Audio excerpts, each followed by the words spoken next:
Hey everybody, how's it going? This is Seth Williams with the RE Tipster podcast. Today, I'm talking with Daniel Baer and Quinn Bilodeau. So Daniel is somebody I've been aware of for a long time now. He was one of the earlier members of the Land Investing Masterclass. He's an active member of our members only forum, and I've seen him post all kinds of interesting stories and ideas and suggestions for the community to mull over. And he's just somebody who I can tell generally puts a lot of thought into what is and isn't working, into what he says for the community to think about. And it's just been genuinely helpful. I've even gotten a lot out of just checking out the stuff he says. And Daniel has been at it in his land flipping business for a number of years now. But the truth is, I don't actually know a whole lot about his story or where he's at.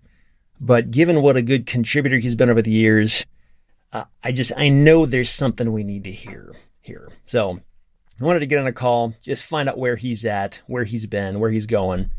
And in terms of Quinn, so Quinn is actually pretty new to the land business from what I understand. And he's in the process of doing this internship, working under Daniel's wing, trying to learn what he can and get started in his own journey in the land business. So Daniel and Quinn are actually traveling across the country right now, kind of running their land business as nomads, which I thought was pretty interesting. So maybe we can talk a little bit more about that too. But Daniel and Quinn, how are you guys doing? Welcome to the show. Yeah, doing great. Thanks for having us, Seth. Really appreciate it. Thanks for having me. Yeah, you bet. So I guess, Daniel, we'll start with you. So why don't you just tell us your story? How did you, or I guess, how long have you been pursuing real estate, and what made you decide to get into the land business specifically? Yeah, so I originally bought a piece of property like right out of high school. I got this property from a couple that went bankrupt. They had a mobile home on it. And then after like 6 years, I was just collecting rent from that. And I guess it didn't really dawn upon me until I was like, man, I'm way below the market value for rent. So I jacked it up and then just kind of realized I could probably do this more and more. And that's kind of when I started like looking into like doing land. Flipping. I came across your podcast, Seth, and that was about 5 years ago. So 2015. Yeah. And I just started digging up that material. I was substitute teaching at the time. So like a lot of the, just working at the high school, like had time to read a lot. So I was able to really just start seeing that I could do it online and work remotely. I was also like flipping mobile homes with John Fedro at that time as well in Delaware. Yeah, just realizing that I could do this business remotely was pretty very, very attractive. And so I'm kind of just getting to that point now where I'm doing the traveling component of this business and running it efficiently. So this first mobile home deal you got, so was this like at an auction or something, or had you sent out mail, or how did you find that deal?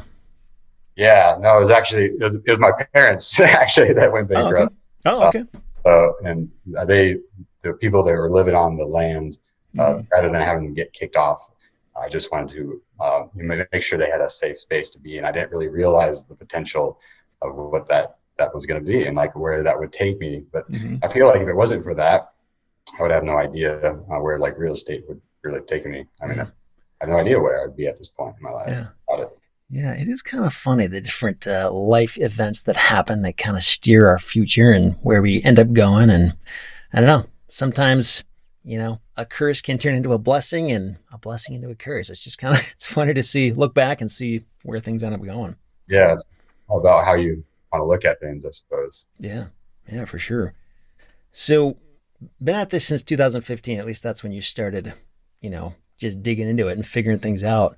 So what does your business look like today? You're doing this full time, right? Yeah. So I took off 2019, summer of 2019.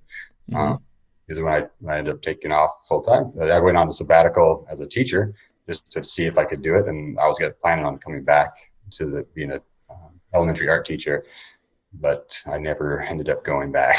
So just the more time I could put into it, just the returns were, I can do, I've done several deals where I make my salary in that, one land flip. And I'm not saying I don't ever want to go back to teaching, but for now, I feel like it's a good time for me just to invest my time into in that long-term wealth. Yeah.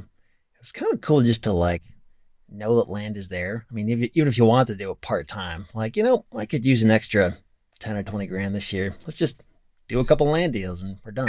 Whereas if you just didn't know about that, if you were just limited to your teaching career, it'd be a lot harder, right? Yeah. And it also can be like quite the blessing for other, like my friends too. Like my friends are like, some of them are like wanting to buy a farm, like get a farm. And Mm-hmm. so I thought it was just great that I can have that expertise to kind of help them find a good deal, Mm-hmm. worthwhile to pursue, and just like not making sure they're not overpaying for something. Mm-hmm. That I just thought that was, yeah, there's a lot of side benefits to knowing how to um, find the market value of land. Yeah. Yeah, definitely. And this idea of going full time, I know for a lot of people, including myself, it's a big obstacle. In some ways, it's almost like a mental obstacle, like fear of the unknown. You're like, am I going to have enough? How do I pay for health insurance? All these things. Did you wrestle with that at all, or was it easy to just be like, nope, I'm done. I'm just going to give this a shot and see where it goes? Yeah. I mean, that's what kind of like why I took the sabbatical, just in case, like it was kind of a safety net for me to fall back onto.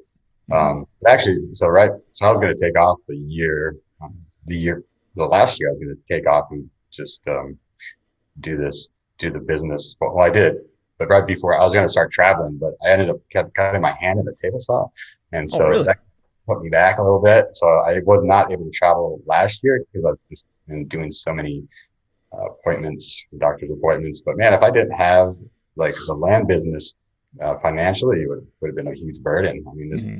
was probably like $40,000 just in Wow. like health payments and insurance. And so it's just, yeah, having the land business in place just financially just was awesome for that Yeah. reason. Yeah. Is your hand okay now? Is everything? No, I mean, it's like my middle finger's pretty stiff, so it's the permanent Italian salute. And Oh yeah, man, that's crazy. it's all good though. It's all good.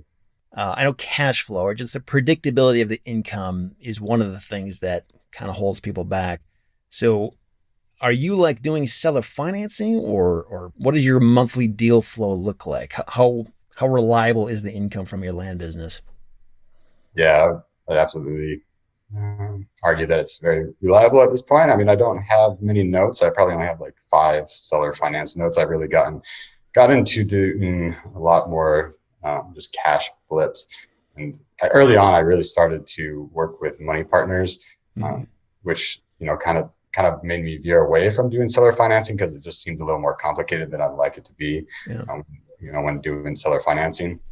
Mm-hmm. And so I feel like I was able to scale up pretty fast doing larger deals, especially if you're splitting that money with a money partner. You kind of want bigger cash profits on there. Mm-hmm. So like this year so far, I've only done probably around 11 deals, Mm-hmm. but they're quite a bit bigger. So Yeah. I feel like that's plenty, and that's kind of where I want to continue to steer the whole business, is just doing a handful of land flips that are just larger scale, Mm-hmm. rather than doing a lot of the little ones. Like having Quinn on, Quinn wanted to see the full life cycle of one deal, like Mm-hmm. what one deal would be like.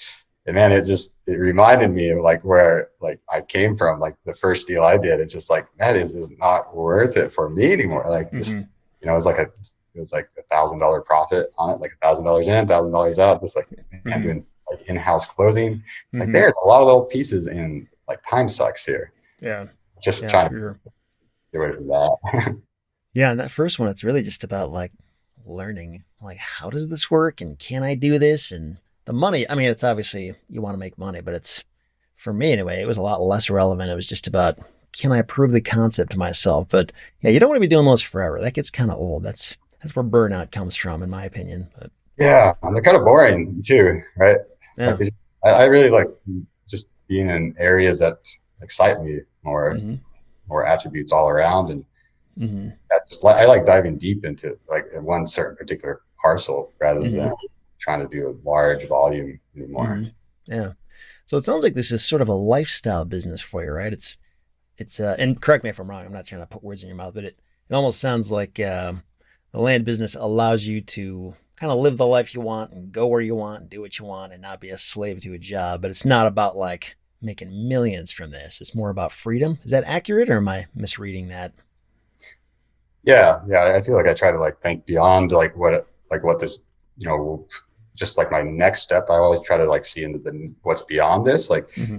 for me, at first it was like getting myself like that freedom of time, Mm-hmm. which I feel I've achieved that. So now it's kind of like how can I, at this point, like how can I give back in a way? I suppose I feel like I've been like a consumer of lots, like even your course, like just consuming that and just I just want to find ways to give back more, Yeah. to contribute, to give back to communities. So that's kind of where I'm taking it. I'm just kind of seeing beyond. Like I don't really care too much about like passing down generational wealth, right? To Mm-hmm.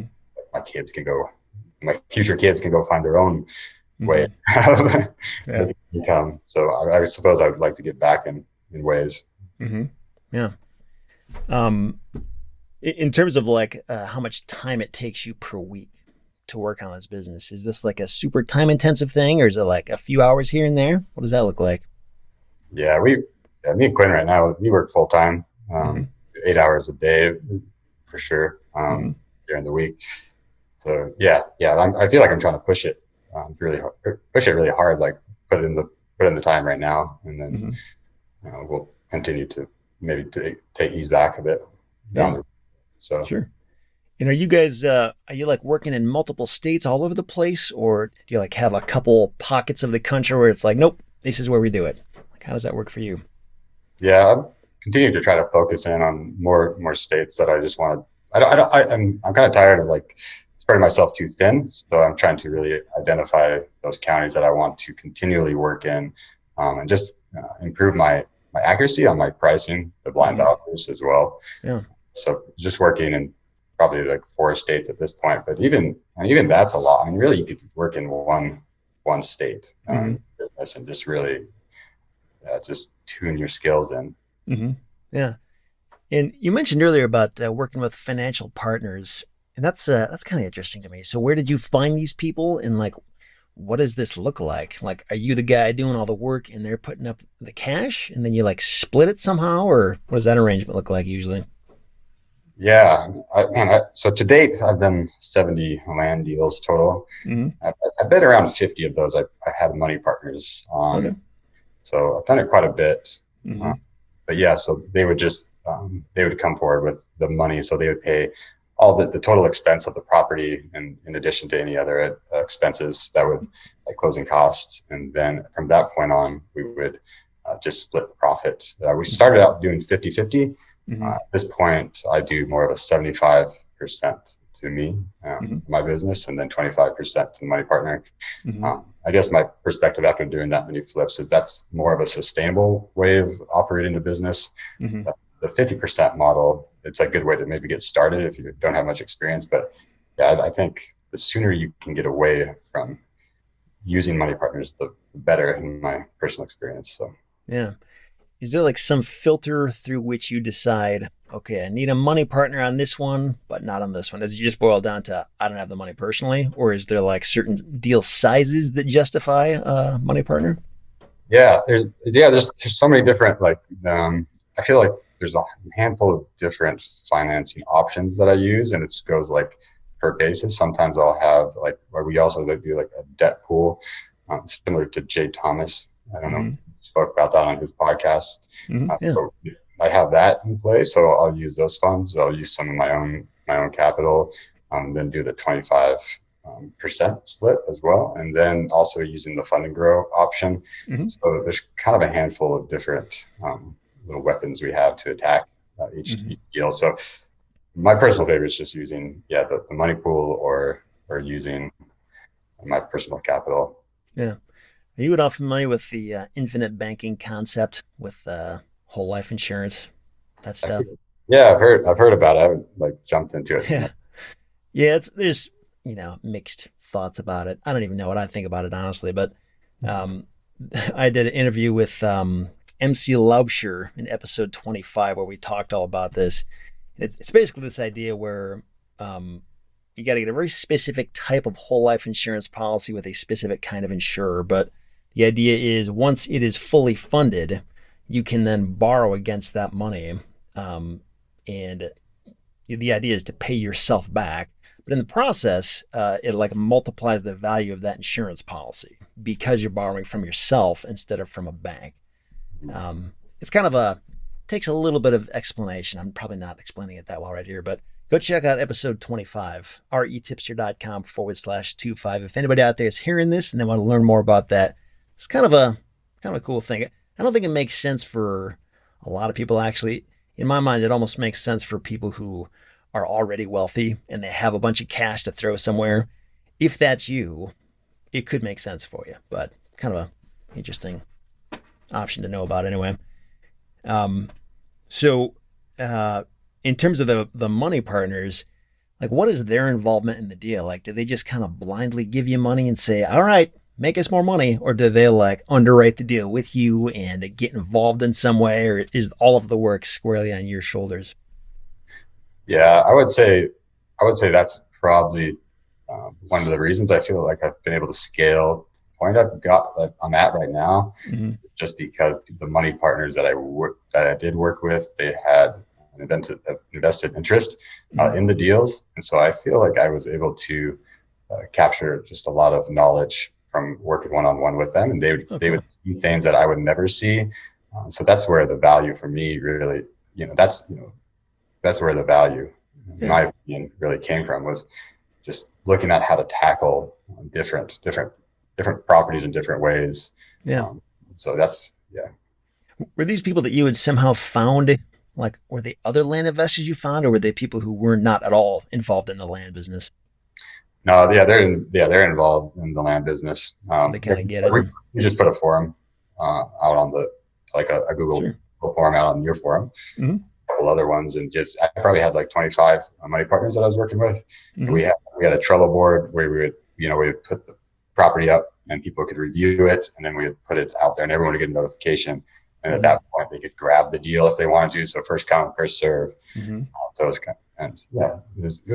It was a good, really great option at the time. That's pretty cool. That's I applaud you for putting all that together. That I know that takes a lot of thought and organization, and it sounds like you had a lot of people who are interested in that. I mean, what makes me wonder, like, because I know there's lots of people out there who have money and lots of people who don't have money, but they need it and they're willing to do the work. Do you think, from what you've seen, are there more people with money who don't want to do the work than there are of the other kind? Or maybe you haven't seen enough to know that. I think I don't know if it really, but in my opinion, a lot of people that just have the money, like they'd rather just like hand it over and get a 50% return on the profit. I mean, I think you can scale that business model a lot quicker. So I see a handful of people that are just going that route, and I know it's really profitable for them. Yeah. So is this some kind of profit sharing agreement you fill out with them, or did they literally hold title to the property with you, or how is that set up? Yeah, I was pretty flexible with it. For the most part, I would like to just keep it in my name, and they have a partnership agreement in place. That just makes that a lot easier for me when I go to market it as well. Like sometimes the buyers would go and look at the back, and they would get kind of confused on who was selling the property, and then they would kind of feel like it was a scam at some point. So yeah, I personally, I want everyone to feel comfortable when they're working with me. So be open to put it in their name, but it does make it easier just having it in my name and my. Sure. Gotcha. Has that ever like gone sideways or gone south? Have you ever had a deal like that where like you broke even or didn't make money or lost money, or has it always worked out? Never not. Yeah, we were always, no, we never did not make money doing it that I can recall. There's been a time where we've just made a couple of $100 on return. So that was kind of other than that, it was all good. Yeah.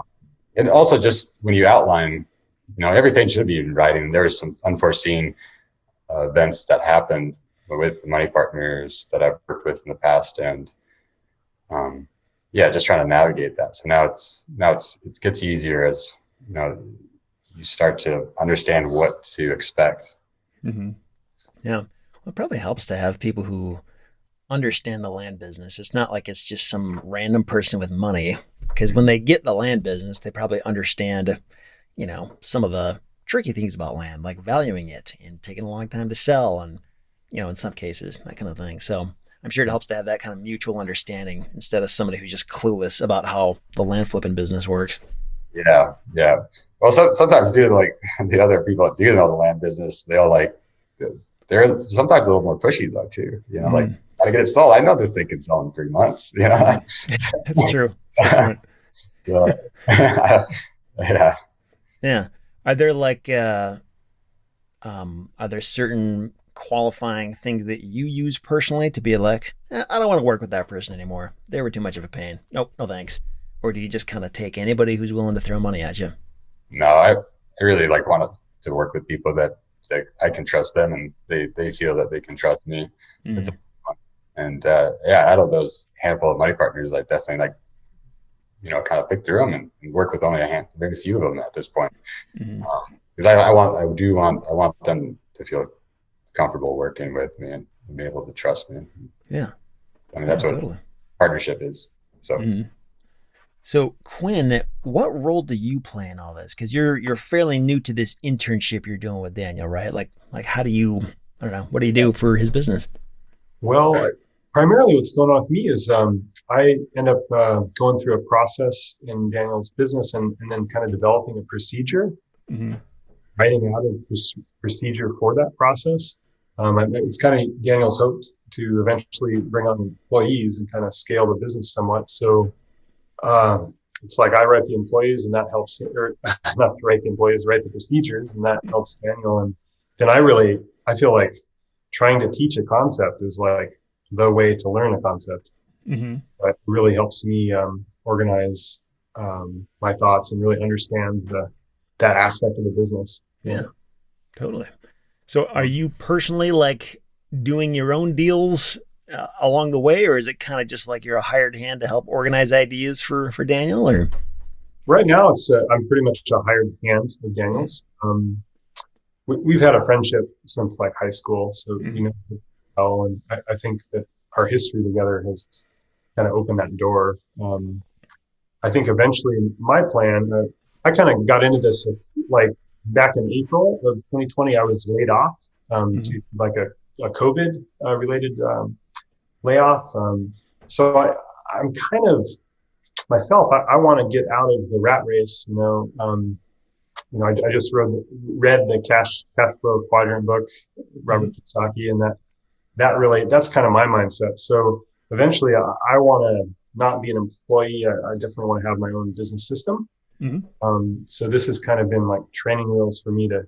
A lot of times, it's not even the benefit I get from Daniel is just how to go about a problem that really doesn't have like a right answer. I think that's a really. I've been an employee all my life, so it's been a big mind shift, and a lot of what I do with Daniel is, kind of realigning that thought process. I got you. Yeah. Cool.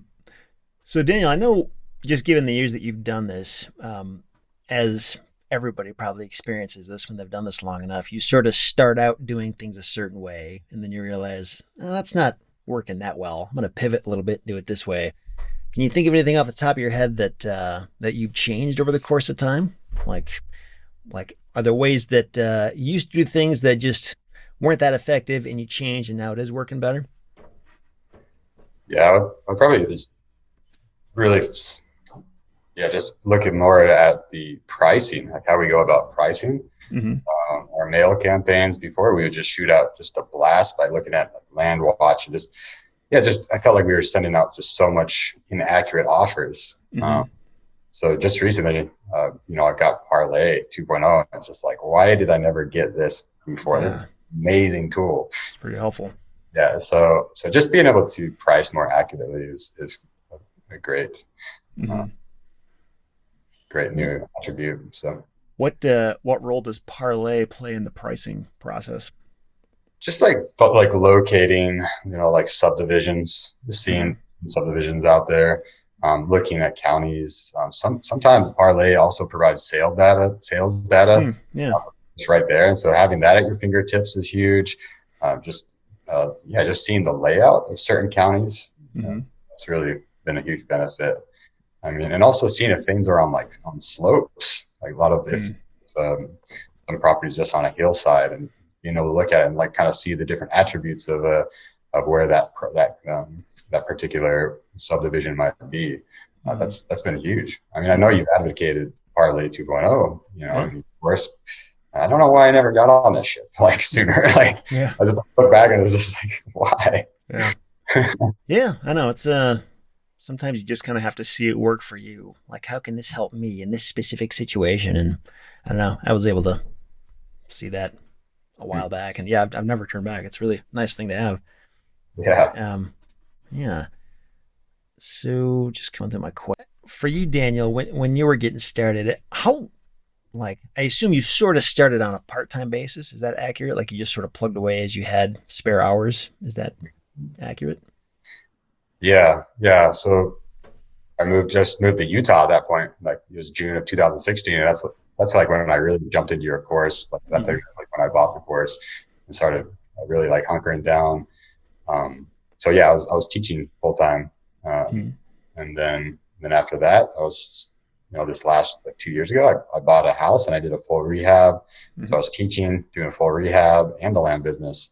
So that's a lot. It was a lot. Yes, but it's absolutely a doable thing.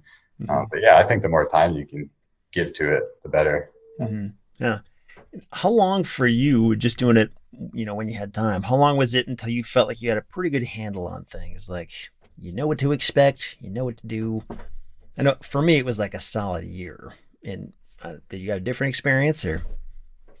Yeah, I would say a little over a year just because I wasn't able to put so much time into it. Yeah. Just constantly improving systems. Like it blows my mind that like the more you do this, the more you find everything and able just to increase your returns substantially. Yeah. I know we talked a little bit about seller financing earlier. Sounds like you've dabbled in that a bit, but it's not like a major thing where you force every deal that way. Is it the kind of thing where, like, do you openly advertise that seller financing is available, or I don't know, or are you trying to like not do seller financing? Where is that at right now for you? Yeah, I don't advertise seller financing. I feel like the size of the deals we're doing is I just gotta want to do the cash flows. Like that's absolutely where I'm at. Sometimes if we come across a smaller deal and it makes sense to do seller financing, we'll advertise it that way. I've also really gotten into just listing with realtors. I know Jaron really like pushes for that. And so I've really tried to fine tune and like how to find a good realtor, how to work with them. Just like they can really add so much value to your decision before buying. So like having them go to the property, they might know, they have their own connections as well that they'll tell you, I know this guy, knows this about the area out there. It's just like, I had that just recently happen. They're like, don't buy that lot. It's an infill lot. You can't even access it. So it saved me that was like a $15,000 deal. And so, I don't know. I feel like they can really save you tripping up. Yeah. Has it been hard for you to find good ones? Like, has it been sort of hit or miss, or have you developed a way to be like, this person will probably be very good? Yeah. I feel I've been able to fine tune how I go about choosing a realtor. Just looking at I know Jaron did a video on that. So he did a great job kind of using that process to identify that person. But good communication, right? They call you back. Good communication. Yeah, they just respond quick and have like they write full sentences in their emails. It's a big one. It's punctuation. Yeah. I think if you can have a, email back and forth and or phone call, you can usually figure out pretty quick, just make a judgment call on like this person's serious or they're not, or they're somewhere in between. There's usually a lot of little clues you can pick up on. So it's probably not as hard as you think if you just know what to look for and have some kind of standard that you need them to live up to. Yeah, I've also I at this point I really provide them the images as well. Like I'll take the images, I'll edit them, and also description. I feel like I would advocate for that as well. Just like giving it to them so makes their lives easier. Yeah. What kind of commission do you have to pay them when they sell the property for you? Yeah, between 6 and 10%. Okay. Size of the property. I'll do a handful of different. Just depends. Yeah, depends on the price point. I absolutely feel like that changes where that number is. Yeah. I mean, it's really not making a ton on a commission when you look at it, like on a $40,000 deal, right? That's kind of where I started bringing a realtor about that price point, about 40,000. Anything below that, I'll try to sell it myself. But even that at 10%, it's $4,000. Yeah, totally. I feel that our strengths are in the buying. Like we're able to buy property. So that's like where I'm just trying to focus and not try to focus so much on the selling as much. Yeah. And with the pricing on the blind offers, it sounds like that's been something you've gotten better at over time. So like how much time does it take you to price out a blind offer campaign? Are you spending like just hours and hours and hours, or how granular are you getting in, and like, are you filtering them by size and zip code or subdivision, or I don't know, just tell me how that process looks for you. Yeah. So we're doing one right now, but it'll be about 2,000 letters campaign. We're about almost a whole week of just focusing in on pricing. So yeah, it's very granular when we're going about that. Just trying to identify all the comps and then also just pricing based on those areas more specifically. Yeah. Is it like, are you looking at like sizes as one little compartment and then like zip codes or subdivision? Like what exactly are you looking at to decide, okay, now we should adjust the offer price over here? Like what causes you to do that? Yeah, subdivisions. I'd like to try to find certain subdivisions that are more so in like these small clusters that are organized. There's some that are just outliers and they're just all over, but I really like where they're organized and they're grouped into these subdivisions that are really cookie cutter. So that's typically how we go about that. Sure. And I know, there's a lot of online tools and resources and websites and stuff that most of us are familiar with if you're in the land business.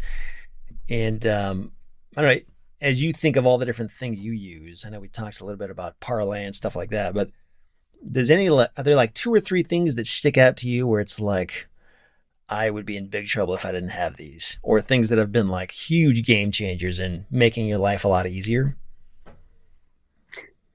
Yeah, NeighborScoop is a pretty awesome product. NeighborScoop? Yeah, I don't know if you use that or not. I know I haven't. Jack and Jill Butella's are their programs, but it's a really nice way to get neighbors' phone numbers, and just exporting the KMZ files or the KML files, and to be able to drop those directly into Google Earth, rather than going in and just using the parcel and clicking around. It just gives you all the information right there. That's like just a really time efficient. It's $75 a month, but definitely a good tool. Cool. Yeah, I've heard of it. I've never used it myself though. I'll have to check that out. Sounds kind of interesting. Yeah, it also shows you for sale data as well. Not everywhere, but it presents it in a way that it's just the same across all counties. Right? So it's a consistent tool. Cool. Awesome. Anything else?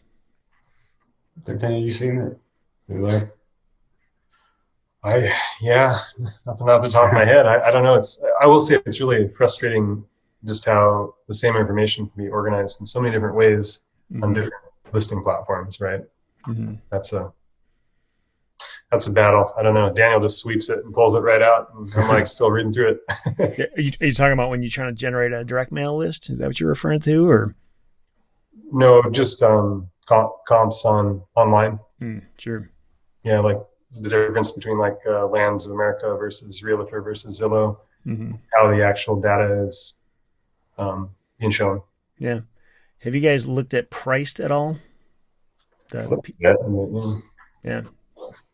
I haven't used it at all.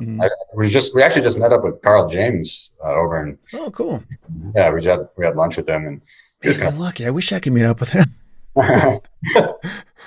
He'll buy you food. Sweet. You guys learn anything significant there, or was it just catching up to say hi? Yeah. He loves this business. It's awesome.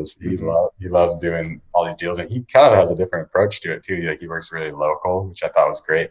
Works like really like work like directly with builders, and it was a great opportunity to meet up with Carl.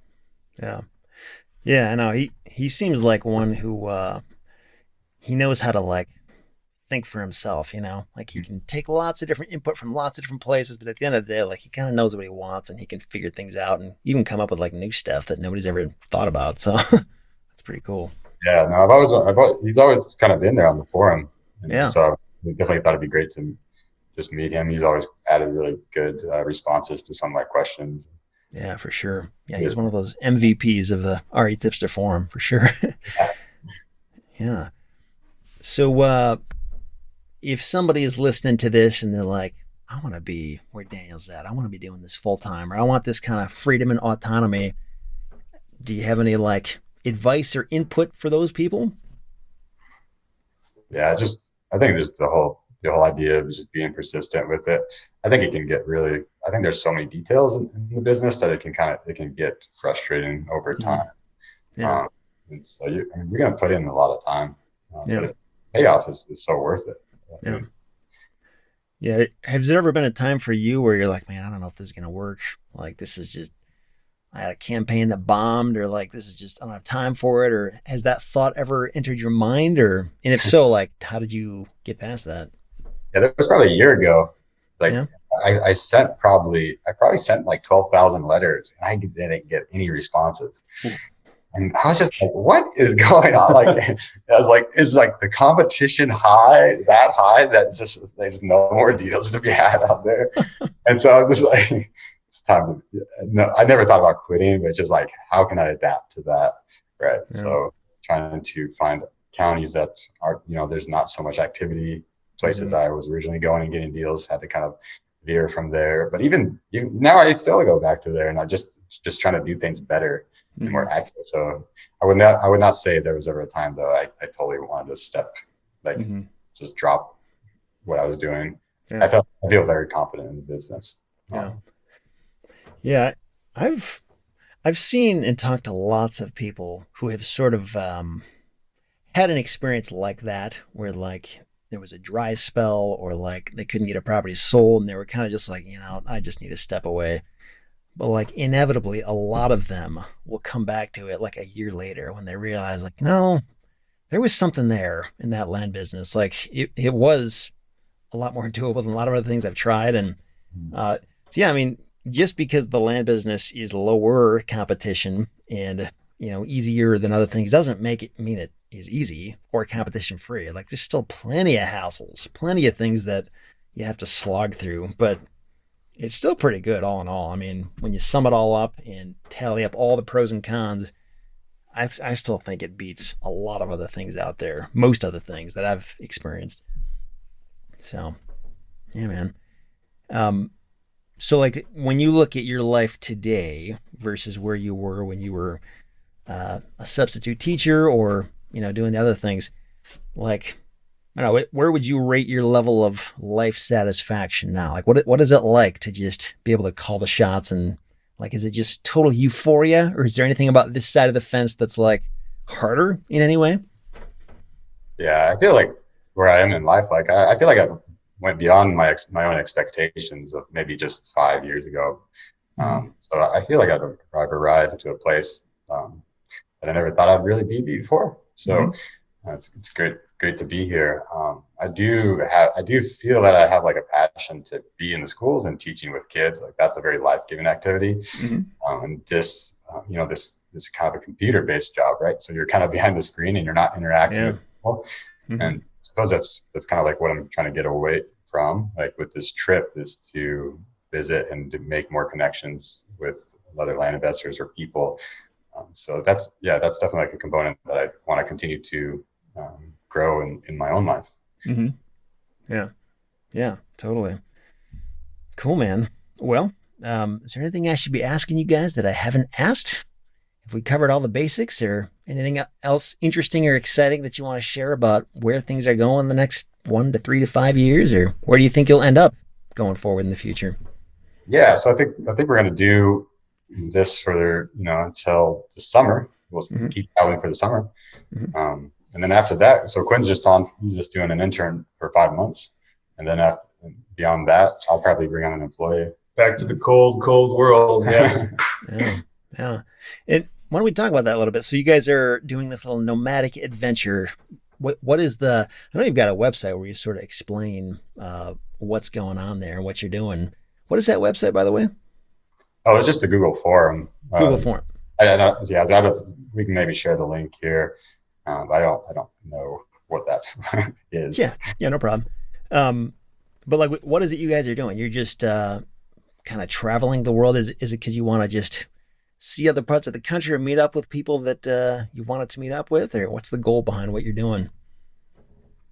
Just meeting with other land investors. I feel like there's been a handful of people, especially using money partners early on, that I was able to kind of build really great connections with, and I just wanted to reach out and go be in person.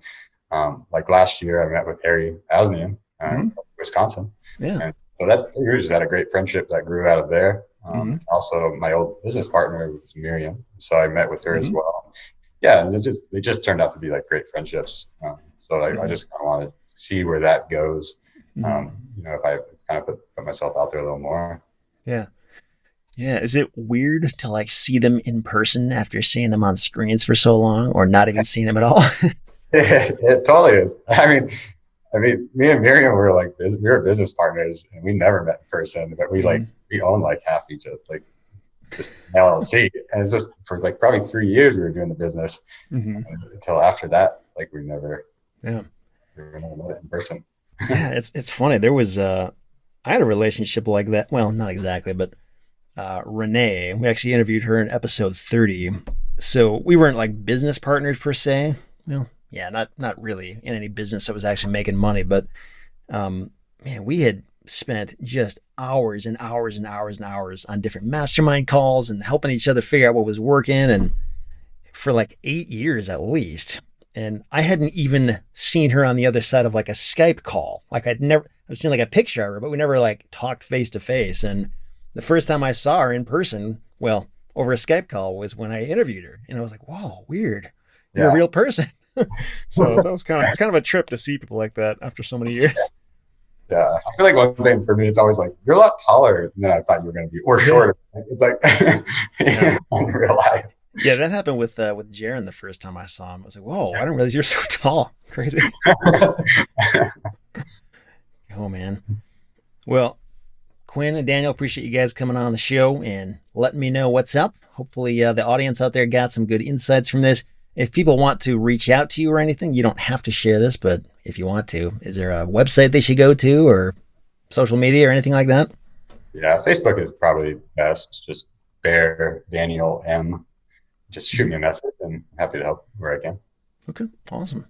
Yeah, for me, probably just Instagram, Quinn Bilodeau. Okay. Look at the show notes, how to spell that, I suppose. Yeah. Yep. This is episode 95, by the way. So you can find the show notes. Yeah, I'll include links to a lot of the stuff we talked about. retipster.com/95. You can find it there. So thanks again, guys. What's up?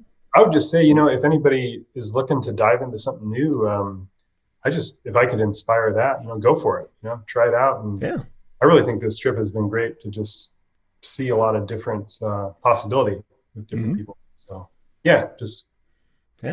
go for it. Do you guys have a long list of people you're planning to meet up with, or is it just kind of a evolving thing as you travel around?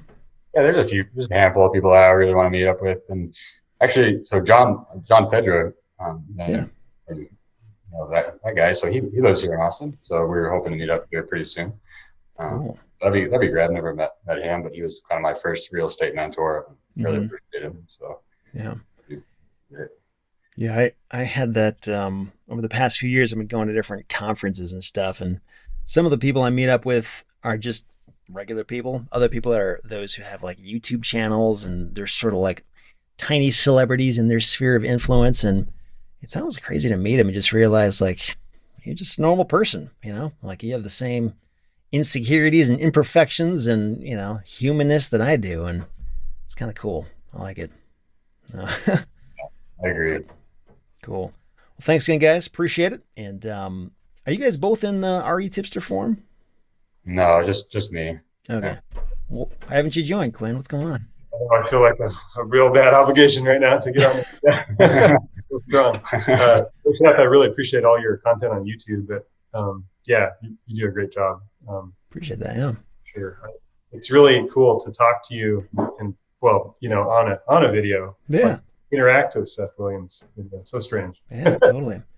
Yeah, it's cool, like the internet age we live in, because like a lot of this stuff like wasn't an option 20 years ago. Like making videos, and I don't know. It's been a really fun experience, and I guess I didn't even really realize this until I started writing blog posts, but like I really enjoy just taking like complicated stuff and just trying to like serve it up in a way that's digestible, and it's caught on. It's been really cool to see, and I'm really glad both of you guys have been able to get something out of that. It's awesome.